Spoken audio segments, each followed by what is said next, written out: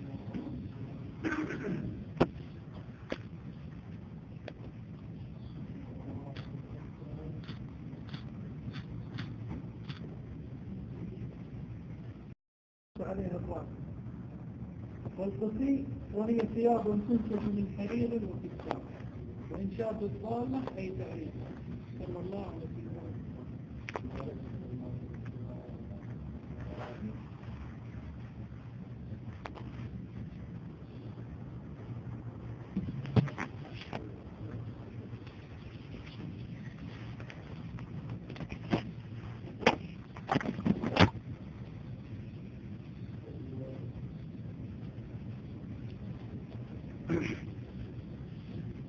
بسم اللہ الرحمن الرحیم.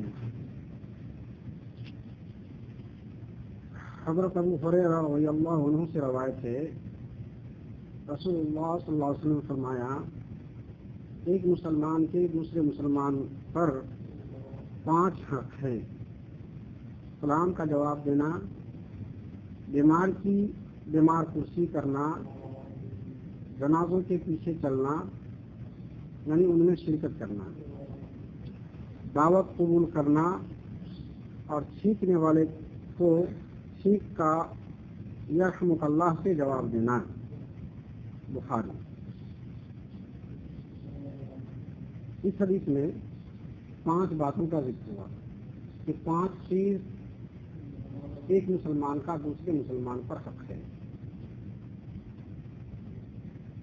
اس کا لفظ بھی استعمال ہوا، حق المسلم علی المسلم، مسلمان کا حق مسلمان کے اوپر دوسرے مسلمان پر 5 ہے. رد السلام، سلام کا جواب دینا. کوئی سلام کرے اور دوسرا آدمی جواب نہ دے گویا اس نے مسلم کا حق ادا نہیں کیا، چاہے جس وجہ سے بھی ہو، اس کا جواب دینا ہے. دوسرا ہے عیادت المریض. کوئی آدمی بیمار ہو جائے اس کی جو ہے تیمارداری کرنا، اس کے جو ہے عیاد کرنا، یہ مسنون ہے. اور یہاں جو لکھا ہے وہ مسلمان کا حق ہے، حق رائٹ مومن اور عام مومن. تیسرا ہے اتباع الجنائز. لفظ لکھا ہوا اتباع الجنائز کے معنی ہے جنازہ کے پیچھے چلنا، یعنی جنازہ میں شرکت کرنا. اور آگے آپ لوگ حدیث سن چکے ہیں یا سنیں گے کہ جنازہ میں شریک ہونے سے 2 قرات ثواب ملتا ہے. عقیق جنازہ کی نماز پڑھنے سے 1 قرات اور مٹی ڈالنے کا 1 قرات، دونوں کا مل کے 2 قرات ثواب ملتا ہے. وہ قرات حدیث کا ایک اصطلاح ہے، وزن اس کا معلوم. اور چوتھے ہے اجابت الدعوہ. کوئی آدمی دعوت دیتا ہے، اس دعوت کو قبول کرنا ایک مسلم کا حق ہے دوسرے مسلم کا. اگر کوئی دعوت دے تو اس کو ٹھکرانا نہیں چاہیے، اس کو قبول کرنا چاہیے. یہ بھی مسلمان کا حق ہے. اب 5ویں نمبر پر ہے تسمیت العاطف، سیکھنے والوں کا جواب دینا. یہ کوئی دوسرا مسلمان اگر جواب نہیں دیتا ہے، ہماری طرف بہت سے لوگوں کو معلوم نہیں ہے مسائل. عربوں میں دیکھیے گا آپ بہت سختی سے اس پر عمل کرتا ہے، جن کو معلوم ہے، ان کو سارے لوگوں کو بچپن سے اس کی تعلیم دی کہ کوئی چھینکے تو اس کا جواب دینا بہت ضروری ہے. تو یہ 5 حق یہ بخاری اور مسلم دونوں کی روایت میں ہے. لیکن مسلم کی روایت میں جو انہوں نے آگے پڑھا ہے اس میں 6 حق بیان کیا گیا ہے. اس کو پڑھتا ہوں. فی روایت المسلم حق المسلم 6 اذا لقیته فسلم علیہ، اذا لقیته فسلم علیہ، واذا دعاك فاجبه، واذا استنصحك فانصح له، واذا عطس فحمد الله فشمته، واذا مرض فعوده، واذا مات فاتبعه. یہاں 6 بات لکھی ہے کہ مسلمان کا حق دوسرے مسلم پر 6 ہیں. یہ مسلم شریف کی روایت ہے کہ جب کوئی کسی مسلم سے ملے تو اس کو سلام کرے، اور اس پر ہے اس کا سلام کا جواب دینا واجب ہے۔ آج جب کوئی آپ کو دعوت دے تو آپ اس کو دعوت کو قبول کر لو، ٹھکراؤ مت۔ آپ کس کے میں رشتن صاحب کا فنسہ لو، کوئی آدمی آپ سے کوئی مشورہ مانگے، کوئی نصیحت چاہے، کوئی خیر خواہی کی بات کرنا چاہے، تو آپ اس کو گمراہی کی بات مت سناؤ، اس کو صحیح بات بتاؤ امانت دار کے حیثیت سے۔ یہ بھی مسلمان کا حق ہے۔ مان کوئی آدمی ہے اتنا پڑھا لکھا ہے، سمجھدار بھی ہے، سب کچھ ہے، مگر اس کام میں اس کو زیادہ جانکاری نہیں ہے، وہ کسی سمجھدار آدمی سے مشورہ لینا چاہتا ہے تو اس کو صحیح مشورہ دینا چاہیے۔ اور کیا ہوا؟ تین ہوا۔ چوتھے میں اذا عطس فحمد اللہ علیہ وشمته، کہ جب کسی کو چھینک آیا اور اس نے الحمدللہ کہا تو آپ اس کو یرحمک اللہ بولو۔ اور پانچویں میں اذا مرض فعوده، جب وہ بیمار ہو جائے تو اس کی عیادت کرو، یعنی اس کی بیمار پرسی کرو۔ اور چھٹے میں ہے واذا مات فاتبعه، جب وہ مر جائے تو اس کے پیچھے جاؤ، یعنی اس کے جنازہ وغیرہ دفن کفن کا اہتمام میں شریک ہو جاؤ۔ یہ 6 بات لکھی ہے مسلم کی روایت میں۔ ایک اور روایت اس نے پڑھی ہے، اس میں ذرا تفصیل ہے۔ اس میں حضرت ابو عمارہ ابو البراء بن عازب رضی اللہ تعالیٰ عنہ سے روایت ہے، وہ فرماتے ہیں کہ رسول اللہ صلی اللہ علیہ وسلم نے 7 باتوں کا حکم دیا اور 7 چیزوں سے روکا۔ جن 7 باتوں کا حکم دیا وہ یہ ہے: مریضوں کی عیادت کرنا، امرنا بعیادت المریض، مریضوں کی عیادت کرنا۔ نمبر 2 میں اتباع الجنائز، اتباع الجنازہ، جنازہ کی اتباع کرنا، اس کے پیچھے چلنا۔ 3 میں تسمیت العاطس، سیکھنے والوں کا جواب دینا۔ نمبر 4 میں ہے ابرار المقسم، قسم اٹھانے والوں کی قسم پورا کرنے کا، یعنی کوئی آدمی قسم کھا لے تو اس کو اپنا قسم پورا کرنا چاہیے۔ اور 5 میں ہے نصر المظلوم، کوئی آدمی مظلوم ہو جس پر ظلم کیا جاتا ہو اس کی مدد کرنا۔ اور آگے ہے 6 میں اجابت الداعی، کوئی آدمی دعوت دے تو اس کی دعوت قبول کرنا۔ اور 7 میں ہے افشاء السلام، سلام کو زیادہ سے زیادہ پھیلانا چاہیے۔ یہ تو ہے جس کا حکم دیا 7 باتوں کا۔ آج اس 7 باتوں سے روکا وہ کون سی چیز ہے اب آ رہی ہے کہ نہانا عن الخواتین نخرو بالذهب، سونے کا بنا ہوا انگوٹھی پہننے سے منع فرمایا۔ وان شرب بالخوا، چاندی کے پنے ہوئے برتن میں پینا 2 ہوا۔ اور نمبر 3 ہے ومن میاثر الحمر، میاثر کہتے ہیں ریشمی کا بنا ہوا کوئی کپڑا ہو اور اس میں کچھ ڈال دیا جائے اور پھر اونٹ پر یا گدھے پر ڈال کر کے اس پر سواری کیا جائے، تو اس چیز سے بھی منع کیا ہے۔ اور 4 میں آئل قصی، یہ بھی ہے ریشمی کا بنا ہوا سامان کپڑا، اس کو استعمال کرنا، اس سے بھی منع فرمانا۔ اور ہے وان لبس الحریر، یہاں کلیئر لفظوں میں ریشمی کا کپڑا پہننا، چاہے پیجامہ ہو یا کرتا ہو یا امامہ ہو یا جو بھی ہو۔ اور آگے وہ استبرق، یہ بھی موٹے قسم کی ریشمی کو بھی استبرق بولتے ہیں، یہ بھی 6 میں بھی وہی ہے۔ وہ دیباج، سب قسم کا جو ریشمی ہو اس کو دیباج بولتے ہیں۔ یہ 3 آخر میں جو ہے وہ 3 کلیئر ریشمی کو کپڑے وہ کہتے ہیں اور اس کے لباس کو، اور 2 اوپر جو گرے یا ریشمی کپڑا سے بنا ہوا کچھ اور چیز میں بھر کر کام کرے اس کو۔ وہ 5 چیز کا تعلق صرف ریشم سے ہوا، اور 2 چیز کا تعلق جو ہے ایک ہے سونے کی انگوٹھی اور دوسرے چاندی کے برتن میں پینا اور کھانا۔ یہ چیز یہ 7 باتیں منع کیا، ایک ہی حدیث میں ساری بات لکھی ہے، 7 چیزوں سے منع فرمایا اور 7 چیزوں کا حکم دیا، اتنی بات بتائی گئی ہے۔ اللہ تعالیٰ ہم سارے لوگوں کو سمجھنے اور اس پر عمل کرنے کی توفیق عطا فرمائے۔ واخر دعوانا الحمدللہ رب العالمین۔